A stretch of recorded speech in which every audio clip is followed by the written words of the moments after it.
السلام علیکم، میں امداد سمرو۔ میرے پاس ایک ایسی خبر ہے جس پر یقین کرنے کو نہ دل مان رہا تھا نہ دماغ۔ کئی دنوں سے دوستوں کے ساتھ بحث بھی چلی، مگر جب first hand information from horses mouth میرے پاس انفارمیشن آئی تو پھر یقین کرنے کے علاوہ کوئی چارہ نہیں ہے۔ اور خبر ہے کہ پنجاب اور خیبر پختونخوا کے انتخابات قومی انتخابات کے ساتھ ہوں گے، اس سے پہلے نہیں ہونے جا رہے، اور اس کے لیے باضابطہ ایک مہم کا آغاز بھی کر دیا گیا ہے۔ اور مہم کا نام یا مہم کا عنوان وہی ہے پرانا، یعنی کسی کی پرانی خواہش جو ہے ایک بار پھر انگڑائی لے رہی ہے، لیکن اس بار اس خواہش میں بڑی سیاسی جماعتیں بھی شامل ہیں۔ پہلے احتساب پھر انتخاب۔ لاہور شہر میں یہ پوسٹر لگ چکے ہوئے ہیں، یہ بینر لگ چکے ہوئے ہیں سڑکوں پر۔ جب بھی میں نے بینر پوسٹرز دیکھے تو اس کے بعد پھر میں نے وہ جو مارکیٹ میں خبر گرم تھی اس پر کام کرنا شروع کیا کہ چل کیا رہا ہے۔ تو جب میں نے کھنگالا ہر طرح کے سورسز سے تو پھر پتہ چلا کہ ایسا ہی کچھ ہو رہا ہے، اور اسی وجہ سے گورنرز جو ہیں پنجاب اور خیبر پختونخوا کے الیکشن کمیشن کی لکھی گئی چٹھی کے باوجود انتخابات کی تاریخ نہیں دے رہے، کیونکہ پنجاب اور خیبر پختونخوا کی اسمبلی جس دن ٹوٹ گئی اس کے بعد 90 دن کے اندر انتخابات کروانا لازمی ہے۔ قانون آئین پابند کرتا ہے، اس سے ادھر ادھر نہیں جایا جا سکتا، مگر ظاہر قانون اور آئین میں کئی اور گنجائش نکال بھی لی جاتی ہیں۔ کہتے ہیں کہ قانون جو ہوتا ہے وہ موم کی ناک کی طرح ہوتا ہے، جہاں مروڑنا چاہے کوئی تو مروڑ بھی سکتا ہے، تو وہ مروڑا چاہ رہا ہے۔ اب جو میں نے گزارش کی کہ پہلے مجھے یقین نہیں آ رہا تھا، کیونکہ میری اس معاملے پر الیکشن کمیشن میں پہلے بھی کئی بار بات ہو چکی، مگر جو بڑے کھلاڑی ہیں کل ان کی ملاقات بھی ہوئی آپس میں، اور صدر عارف علوی صاحب نے گورنر پنجاب کے پاس اپنی خواہش، اپنے لیڈر کی، اپنے قائد کی خواہش بھی جا کر رکھی کہ جناب آپ انتخابات کی تاریخ کیوں نہیں دے رہے، کیوں الیکشن کمیشن کو تجویز نہیں بھیج رہے، ڈیٹ کیوں نہیں فائنل کر کے بھیج رہے۔ تو گورنر صاحب نے، یعنی گورنر پنجاب بلیغ الرحمان صاحب نے صدر عارف علوی کو فرمایا کہ جناب صدر، اسمبلی توڑنے کے فیصلے میں میری مرضی شامل نہیں تھی، آپ کے وزیر اعلیٰ نے جو مجھے ایڈوائس بھیجی تھی میں نے اس ایڈوائس پر دستخط نہیں کیا تھا، لہٰذا جب میں نے اس فیصلے کو مانا ہی نہیں تو میں تاریخ کیوں دوں، میں اس عمل میں شامل کیوں ہوں۔ بیسیکلی اس کے پیچھے ظاہر ہے ایک تو انہوں نے تو ایک جواز دیا نا، جو کہ ظاہر ہے مطلب ایویں بونگا سا جواز ہے، بیسیکلی بس ایویں کوئی بھی جواز دے دو نا، کہ اگر آپ نے کوئی کام نہیں کرنا تو کوئی سا بھی جواز دے دو، تو اس طرح کا جواز گورنر صاحب نے دیا۔ پھر میں نے کل سابق صدر آصف زرداری، وزیر اعظم شہباز شریف اور مولانا فضل الرحمان کی ملاقات ہوئی۔ اس ملاقات کو میں نے کھنگالا کہ وہاں کیا ہوا۔ اس ملاقات سے پہلے زرداری ہاؤس اسلام آباد میں اور بلاول ہاؤس لاہور میں کچھ ایکٹیویٹیز کچھ دنوں سے جاری تھیں۔ زرداری صاحب جب لاہور میں تھے، اور پھر بلاول ہاؤس میں کل پرسوں سے کچھ مصروفیات زرداری ہاؤس اسلام آباد میں، تو وہاں کا میں نے جب پتہ کیا تو وہاں پر وہ جو تھا نا کہ پارٹی کے لوگ جاتے ہیں، ایون لندن میں نواز شریف صاحب کے ہاں کہ لوگ جا کر کہہ رہے ہیں کہ جی انتخابات کی تیاری، انتخابات کا وہ ماحول ابھی نہیں بن رہا، تو چل پل ہیں، وہ کہہ رہے ہیں ٹھیک ہے دیکھ لیں گے، ماحول بنا لیں گے جب وقت آئے گا۔ تو جب پوچھا جاتا ہے کہ جی وقت تو آ چکا ہوا ہے، تو وقت اور کیا آئے گا، انتخابات، اسمبلی ٹوٹ گئی ہے، 3 مہینے کے اندر انتخابات ہونے ہیں، اپریل میں میکسیمم، اگر بہت آگے بہت گھسیٹ لیں تو مئی میں۔ تو وہ کہہ رہے نہیں اب ہم بتائیں گے جب تیاری کرنی ہوگی۔ یہی کچھ زرداری ہاؤس میں چلتا رہا ہے، یہی کچھ لندن میں چلتا رہا، یہی کچھ مولانا فضل الرحمان صاحب، کیونکہ خیبر پختونخوا میں سب سے بڑا اسٹیک جو پولیٹیکل پارٹیز جو حکمران اتحاد میں ہیں ان میں مولانا فضل الرحمان صاحب کا ہے، نمبر 2 پہ ANP ہے، اور پھر پیپلز پارٹی ہے، وہاں پر مسلم لیگ نون بھی ہے ڈیفینیٹلی، لیکن بڑے جو ہیں وہ اسٹیک ہولڈر وہاں پر عمران خان کے اگینسٹ وہ 2 ہیں، تو وہ بھی چل پل کر کے بیٹھے ہوئے ہیں۔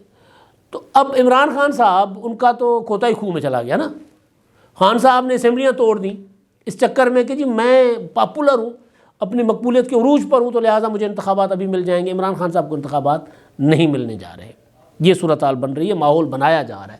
کامیاب ہوتے ہیں نہیں ہوتے، لیکن بڑی قوتوں کا، سیاسی قوتوں کا فیصلہ یہ ہے، اس کے پیچھے کوئی اور قوت بھی ہو سکتی ہے، لیکن فیصلہ یہ ہے۔ لیکن جو بات ہے وہ یہ کہ اگر یہ انتخابات ڈیلے کروائے جائیں گے تو ممکن ہے عمران خان صاحب کو وقت مل جائے۔ اس وقت عمران خان صاحب وہ بے شک کہتے رہے کہ مقبولیت کے اپنے عروج پر ہے، لیکن جو مجھے لگ رہا ہے، میرا تجزیہ ہے، میرا اندازہ ہے کہ عمران خان صاحب مقبولیت ان کی وہ نہیں ہے اب کہ وہ الیکشن سویپ کر کے چلے جائیں، ایسا نہیں ہے۔ جب الیکشن میں مسلم لیگ نون اپنا کردار پنجاب میں ادا کرے گی، کے پی کے میں ان کے مخالفین ڈٹ کر انتخابات لڑیں گے، تو پھر عمران خان صاحب اس طرح جس طرح ضمنی انتخابات میں انہوں نے وہ الیکشن جیتا اس طرح نہیں ہوں گے. ان کا حال کراچی سے بھی برا ہوگا جو کراچی کے بلدیاتی انتخابات میں ہوا.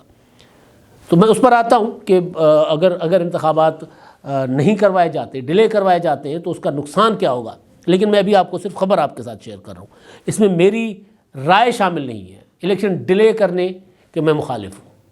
میرا اصولی ایک جو ہر انسان کا اپنا ضمیر ہوتا ہے نا، آئین اور قانون پر یقین رکھنے والے لوگ ہیں ہم، تو انتخابات اپنے وقت پر ہوں. کسی بھی بہانے سے انتخابات ڈیلے نہیں ہونے چاہیے، مگر ہونے جا رہے ہیں، کوشش کی جا رہی ہے. تو کل یہ ہوا کہ کل اپنا مال روڈ پر میں نے دیکھا پہلے احتساب پھر انتخاب. یہ وزیر اعلیٰ نگران جو ہیں محسن نقوی صاحب، ان کی مبارکباد کے لیے ایک ہیں بلال احمد میر صاحب، بلال میر کے نام سے مشہور، لاہور میں مولانا فضل الرحمان صاحب کے ہوسٹ ہوتے ہیں ہمیشہ، اور وہ جے یو آئی کے سرکردہ رہنما بھی ہیں لاہور کے. میرا خیال ہے ایک آدھ بار الیکشن بھی لڑا ہوا انہوں نے یہ لاہور کی سڑکوں پر یہ پوسٹر لگوا دیے، اسٹیمرز لگوا دیے ہوئے ہیں. یہ آپ اسکرین پر بھی دیکھ لیں. تو یہ جو انگڑائی ہے، یہ جو خواہش ہے. اچھا میں یہ بھی بتاتا ہوں کہ آگے چل کر انتخابات جو ہیں وہ کس بنیاد پر، وہ جواز کیا بنایا جا رہا ہے، الیکشن کمیشن کے اندر جو میری بات ہوئی وہاں کیا چل رہا ہے.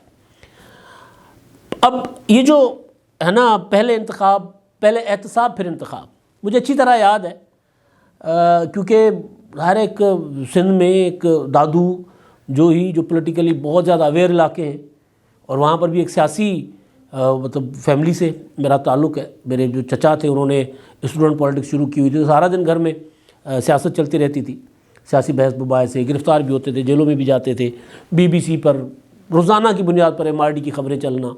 تو ایک مطلب اس وقت کا ذہن میں کافی ساری چیزیں جو ہے نا وہ یاداشت میں پڑی ہوئی ہیں. محترمہ بینظیر بھٹو شہید کی جب پہلی حکومت 88 میں بنی اور وہ 90 میں ختم کی گئی، اسحاق خان نے ختم کی تھی، تو اس کے بعد یہ نعرہ لگا تھا کہ پہلے احتساب پھر انتخاب. اس کے بعد پھر جب محترمہ بینظیر بھٹو شہید کی دوسری حکومت 96 میں غلام اسحاق خان نے ختم کی، تب بھی یہی نعرہ لگا تھا کہ پہلے احتساب پھر انتخاب. اب جو نئی نسل کو یاد ہوگا 2013 میں جب طاہر القادری صاحب سیاست نہیں ریاست بچاؤ لانگ مارچ لے کر اسلام آباد گئے تھے پیپلز پارٹی کے دور کے آخر میں، تو اس وقت بھی ان کا یہی نعرہ تھا کہ پہلے احتساب پھر انتخاب. طاہر القادری صاحب نے کہا تھا روک دو سارا کچھ، سیاست پہلے احتساب کرو، سب ان چوروں کو اندر کرو، ڈاکوؤں کو فارغ کرو، اور اس کے بعد انتخابات کرو تاکہ میں آ جاؤں. ان کا نعرہ تھا، ان کی بات تھی. اب جو صورتحال ہے اب ڈفرینٹ ضرور ہے تھوڑی سی، مگر نعرہ پھر وہی آ رہا ہے. اب اس میں ہو سکتا ہے عمران خان صاحب کو قابو کرنے میں جن کی خواہش ہے وہ کامیاب ہو جائیں، مگر پرسنلی مجھے یہ لگ رہا ہے کہ نہیں، عمران خان صاحب جو ہیں تگڑے ہو سکتے ہیں. اگر سیاست ہے نا، سیاست میں جتنا آپ اپنے مخالف کو وقت دیں گے اتنا مخالف آپ جو ہے وہ امکان موجود ہوتا ہے کہ وہ تگڑا ہو جائے. جس طرح عمران خان صاحب نے غلطی کی تھی، عمران خان صاحب نے یہی کیا تھا. صدر علوی صاحب نے کل جو ملاقاتیں کی ہیں صحافیوں کے ساتھ، اس میں انہوں نے اسی طرف اشارہ دیا کہ جی چلیں قبل از وقت انتخابات چھوڑ دیتے، انتخابات پر بات کرتے ہیں. ان کو بھی یہ لگ رہا ہے کہ انتخابات وقت پر نہیں ہوں گے. پنجاب اور خیبر پختونخوا کے انتخابات تو اپنی جگہ، قومی انتخابات جو اکتوبر میں ہونے ہیں وہ بھی ڈیلے ہو سکتے ہیں. اب ریزن کیا ہے اور پھر نقصان کیا ہوگا وہ میں آپ کو بتاتا ہوں. جی ریزن جو ہے وہ مردم شماری کا بتایا جا رہا ہے. مردم شماری 1 مارچ سے 1 اپریل تک.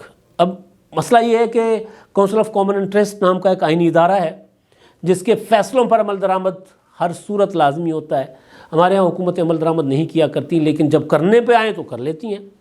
تو کونسل آف کامن انٹرسٹ کا فیصلہ تھا عمران خان صاحب کے دور میں کہ 2017 کی جو مردم شماری تھی اس پر اعتراضات، تحفظات تھے، لیکن بہرحال اس کو منظور کیا گیا تھا، نوٹیفائی کیا گیا تھا. لیکن یہ فیصلہ کیا گیا تھا کہ آئندہ عام انتخابات جو ہوں گے وہ نئی مردم شماری پر ہوں گے. اب اس فیصلے کی بنیاد پر وفاقی حکومت نے فیصلہ کیا ہے کہ جی 1 مارچ سے جو ہے وہ اپنا 1 مارچ سے 1 اپریل تک مردم شماری ہوگی ڈیجیٹل. ظاہر ہے ڈیجیٹل مردم شماری ہوگی، پھر مردم شماری ہو جانے کے بعد اس پر اعتراضات ہوتے ہیں، تحفظات ہوتے ہیں، تو 3-4 مہینے کا 2-3 مہینے کا پروسیجر ہوگا. اس کے بعد پھر عدالتوں میں معاملات جاتے ہیں، اس کے بعد پھر وہ کافی ساری چیزیں ہوتی ہیں، پھر اس کو CCI سے منظوری کر کے اس کو نوٹیفائی کرنا ہوتا ہے، آفیشیلی گزٹ نوٹیفائی کرنا ہوتا ہے کہ جی ہاں جی اب پاکستان کی آبادی 25 کروڑ ہے، 26 کروڑ ہے یا جتنی بھی ہے۔ پھر اس آبادی کے مطابق پھر الیکشن کمیشن میں معاملات جائے گا، پھر الیکشن کمیشن اس آبادی کے مطابق حلقہ بندیاں کرے گا۔ حلقہ بندیاں الیکشن کمیشن کو 4 مہینے چاہیے، حلقہ بندیاں، پھر تحفظات، اعتراضات، تقریباً کوئی 5-6 مہینے کا پروسیجر ہے۔ اس کے بعد جب حلقہ بندیاں فائنل ہو جائیں گی، ووٹر فہرستیں فائنل ہو جائیں گی، تو اس کے بعد الیکشن کمیشن جو ہے وہ انتخابات کروانے کی پوزیشن میں ہوگا، لیکن اس کے لیے بھی 3 مہینے چاہیے ہوتے ہیں، سب کو ٹائم دینا ہوتا ہے۔ تو پنجاب اب اگر جو یہ ہے انتخابات، میری سوچ یہ تھی، میری سمجھ یہ تھی، جس کی وجہ سے میں کہہ رہا تھا کہ میں دوستوں کے ساتھ اکثر بحث کیا کرتا تھا کہ نہیں ہو سکتے، لیکن ظاہر ہے میں غلط ثابت ہوا۔ میری پھر الیکشن کمیشن میں بات ہوئی کچھ سورسز سے، تو انہوں نے کہا کہ اگر مردم شماری کا آغاز ہو جاتا ہے تو پھر آئین اس چیز کی اجازت دیتا ہے کہ نئی مردم شماری، جو کہ CCI کا فیصلہ بھی ہے، اس کے مطابق پنجاب اور خیبر پختونخوا کے انتخابات ہوں۔ تو جو ڈیلے ہو رہا ہے بیسیکلی گورنرز کی طرف سے، اس کے پیچھے یہی ہے، کیونکہ آصف زرداری یہی چاہ رہے ہیں، نواز شریف صاحب یہی چاہ رہے ہیں، مولانا فضل الرحمان صاحب تو ببانگ دہل کہہ چکے ہوئے ہیں۔ پیپلز پارٹی کی CAC کا ایک فیصلہ ضرور ہے جس میں انہوں نے یہ کہا تھا کہ عام انتخابات بر وقت ہونے چاہیے، نہ قبل از وقت نہ تاخیر سے۔ تو ہو سکتا ہے کہ عام انتخابات بر وقت ہو جائیں، لیکن جو پنجاب اور خیبر پختونخوا کے انتخابات ہیں وہ مردم شماری کی وجہ سے عام انتخابات کی طرف چلے جائیں، اور اسی بنا پر جو صوبوں میں نگران سیٹ اپ ہے ان کو طوالت دی جائے، یعنی اکتوبر تک یہ نگران سیٹ اپ جو ہے برقرار رہیں۔ تو یہ صورتحال جو ہوگی یہ ایک غلط نظیر ہونے جا رہی ہے۔ ایک مثال ہوتی ہے نا، آپ ایک میں کئی بار گزارش کر چکا ہوں کہ یوسف رضا گیلانی صاحب کو نواز شریف صاحب نے عدالت کے ذریعے نااہل کروایا تھا وزیر اعظم کو، وجہ کوئی نہیں تھی، لیکن نواز شریف صاحب کی خواہش تھی یا اسٹیبلشمنٹ کی خواہش تھی کہ گیلانی صاحب نے پارلیمنٹ میں کھڑے ہو کر یہ کیسے کہہ دیا کہ اسامہ بن لادن کس ویزا پر پاکستان میں رہ رہا تھا۔ پارلیمنٹ میں کھڑے ہو کر اس نے کیسے سوال کر لیا کہ ریاست کے اندر ریاست بنائی ہوئی ہے، اس کی سزا ان کو ملنی تھی، تو سزا بذریعہ نواز شریف اور افتخار چودھری دلوائی گئی، ان کو نائل کیا گیا 5 سال کے لیے۔ لیکن نواز شریف صاحب کو پھر اسی پر عمل کرتے ہوئے، وہ جو نظیر موجود تھی نا، عدالت تھی نظیر، اسی پر چلتے ہوئے نواز شریف صاحب کو تاحیات نائل کر دیا گیا۔ اب اگر ہماری یہ سیاسی قوتیں کسی کی خواہش ہے، اگر یہ آصف زرداری کی خواہش ہے، اگر یہ نواز شریف صاحب کی خواہش ہے، اگر مولانا فضل الرحمان صاحب کی خواہش ہے، یا اگر ان کے اوپر کہیں سے یہ خواہش امپوز کی جا رہی ہے، جو کہ میں بتا رہا ہوں کہ پرانی خواہش ہے، ہر اسمبلی کے ٹینیور پورا ہونے، اسمبلی ٹوٹنے کے بعد یہ خواہش انگڑائی لیتی ہے، پہلے احتساب پھر انتخاب۔ اگر یہ لوگ ان کی خواہش پر عمل کرتے ہوئے یہ جو ڈیو انتخابات ہیں آئین اور قانون کے مطابق، اس کو کسی بھی بہانے سے ڈیلے کرتے ہیں، تو پھر یہ ایک راستہ کھل جائے گا، اور راستہ ایسا کھلے گا کہ پھر کل کو ان کو خود بھگتنا پڑ جائے گا۔ پھر کوئی بھی آئے گا، اگر عمران خان صاحب فرض کرو نہیں بھی آتے، کوئی اور آ جاتے ہیں، وہ اگر کہیں گے کہ جی دیکھیں اب ہم نے دوبارہ مردم شماری کرنی ہے، کوئی اور ریزن دینی ہے، اور 2-2 3-3 سال تک کوئی بھی کیئر ٹیکر سیٹ اپ بیٹھ جاتا ہے۔ پاکستان میں یہ خواہش تو اور دوسرے تیسرے سال بعد انگڑائی لیتی ہے کہ ٹیکنوکریٹ سیٹ اپ ہونا چاہیے، پہلے ملک کی معیشت ٹھیک ہونی چاہیے، اس کے بعد انتخابات ہونے چاہیے۔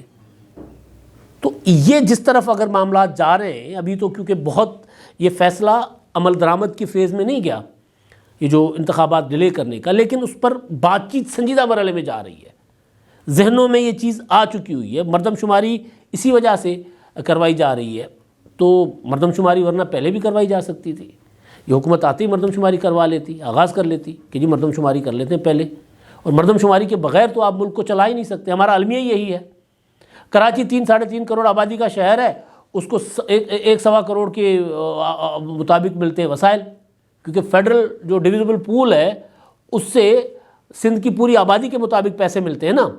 تو اگر کراچی کے 1.5-2 کروڑ کراچی کو کم گنتے تو سندھ کی آبادی 1.5-2 کروڑ کم ہو جاتی ہے۔ یہی اشر لاہور کا ہے، لاہور اپنی آبادی کے حساب سے کم از کم 60-70 لاکھ کم گنا جاتا ہے۔ مجموعی طور پر پورے ملک کا حساب لگائیں تو ہم جتنے ہیں اس سے آج بھی ہم کہتے ہیں 22 کروڑ ہیں۔ 2017 کی جو متنازع مردم شماری تھی ہم اس میں بھی 22 کروڑ تھے۔ تو بہرحال ایک تو یہ معاملہ ہے، دوسرا ظاہر ہے انتخابات کیونکہ بھائی چانس ہے نا، چانس پہ ڈانس مار رہے ہیں۔ اگر انتخابات اپنی مقررہ مدت پر نہیں ہوتے یا ہو جاتے ہیں تو تیاری تو کر کے رکھنی ہے۔ تو مریم نواز صاحبہ نے کل 28 کو پہنچنا ہے لاہور، اور مسلم لیگ نون جو ہے وہ تیاری کر رہی ہے کہ ان کا بڑا استقبال ہوگا۔ رانا ثناء اللہ صاحب نے خود ٹویٹ کیا تھا کہ جو ان کا بڑا استقبال کریں گے۔ اب دیکھتے ہیں کہ استقبال کتنا بڑا ہوتا ہے، اور پھر یہ بھی ممکن ہے کہ یہاں آنے کے بعد جب مریم نواز صاحبہ 2-4 دورے کریں گی، جلسے ولسے کریں گی، اور پھر نظر آئے گا کہ مسلم لیگ نون جو ہے، جو کہ مجھے نظر آ رہا ہے ان کو نظر نہیں آ رہا، مجھے نظر آ رہا ہے کہ مسلم لیگ نون کا ووٹر بھی ہے، ووٹ گوئنگ بھی ہے، سپورٹر بھی ہے، صرف اور صرف یہ ڈرے ہوئے ہیں، سہمے ہوئے ہیں، باہر نہیں نکل رہے۔ باہر نکلیں گے اور ان کو جب نظر آ جائے گا کہ لوگ ابھی بھی ان کے ساتھ ہیں، تو پھر ممکن ہے کہ انتخابات پنجاب اور کے پی کے پہلے کروا لیے جائیں۔ لیکن ابھی بہت زیادہ گڑبڑ ہے، بہت زیادہ کنفیوژن ہے سسٹم میں، اور کنفیوژن کی وجہ سے ہی حالات بہتری کی طرف نہیں جا رہے، اور اس کا نقصان ملک کو تو ہو رہا ہے۔ لیکن عمران خان صاحب جو سوچ کر جو چال چلے تھے، وہ چال عمران خان صاحب کو بھی الٹی پڑ گئی۔ لیکن اب یہ جو عمران خان صاحب کے خلاف سوچ کر یہ چال چلی جا رہی ہے، ہو سکتا ہے ان کو الٹی پڑ جائے، یعنی اتحادی حکومت کو۔ اب تک کے لیے اتنا ہی، اللہ حافظ۔